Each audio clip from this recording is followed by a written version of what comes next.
যারা যারাই অভিযুক্ত, যাদের বিরুদ্ধে বড় রকমের করাপশনের আছে, খুনের মামলা আছে, তাদের সবার ব্যাপারেই আমরা সিরিয়াস এবং প্রত্যেককেই আমরা ইভেনচুয়ালি আমরা প্রত্যাবর্তন চাবো।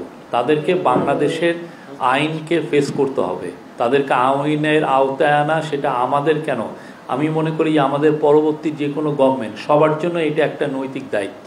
আমরা আমাদের কাজটা খুব ভালোভাবে করব এবং আমরা আশা করব যে আমরাই যেন কাজটা একটা শেষ করে যেতে পারি।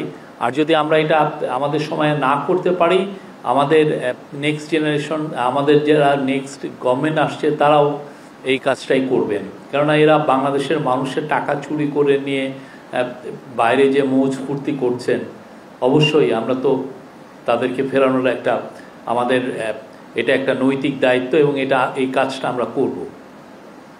এদের বেশিরভাগ এই যে যারা আওয়ামী লীগের লিডার যারা বাইরে গিয়েছেন, এদের বেশিরভাগের হাতেই রক্ত আছে। তারা বড় রকমের হিউম্যান রাইটস অ্যাবিউজের অ্যাকিউজড এবং তাদের অনেকে বড় বড় করাপশনে জড়িত। আপনারা দেখেছেন যে কিছুদিন আগে বেশ কিছু পত্রিকায় এসছে যে এক একজনের অ্যাকাউন্টসে কত রকমের কত টাকা ট্রানজ্যাকশনের হিসাব আমরা পেয়েছি।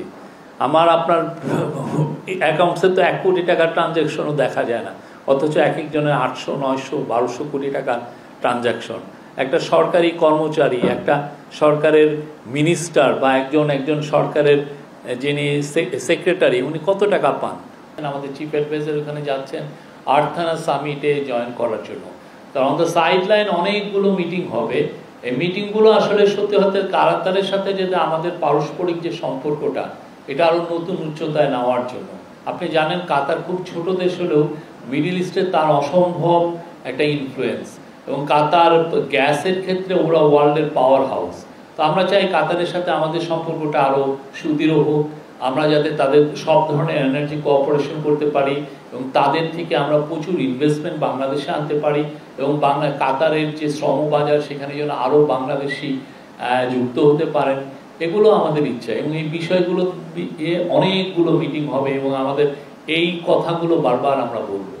ইউএইর সাথে মানে অনেক এক্সটেন্সিভ আমরা কথা বলছি। আমাদের স্পেশাল এনভয় লুৎফে সিদ্দিকী, উনি আমার মনে হয় 6 মিটিং করেছেন, 6 বার উনি ইউএই গিয়েছেন।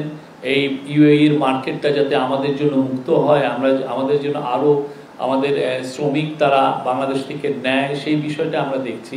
ঠিক তেমনি অন্যান্য যতগুলো মার্কেট আছে যেখানে আমাদের বাংলাদেশি ভাই বোনেরা কাজ পেতে পারেন, সেই মার্কেটগুলো আমরা দেখছি, শ্রমবাজারগুলো আমরা দেখছি যে কিভাবে আমাদের জন্য আরও বেটার স্যালারিতে এবং আরও বেশি সংখ্যক বাংলাদেশি কিভাবে সেখানে কাজ পেতে পারেন, এটা দেখাটা আমাদের প্রবাসী কল্যাণ মন্ত্রণালয় এবং ইন্টারিম গভর্নমেন্ট দুটারই একটা টপ প্রায়োরিটির মধ্যে, এটা টপ প্রায়োরিটি।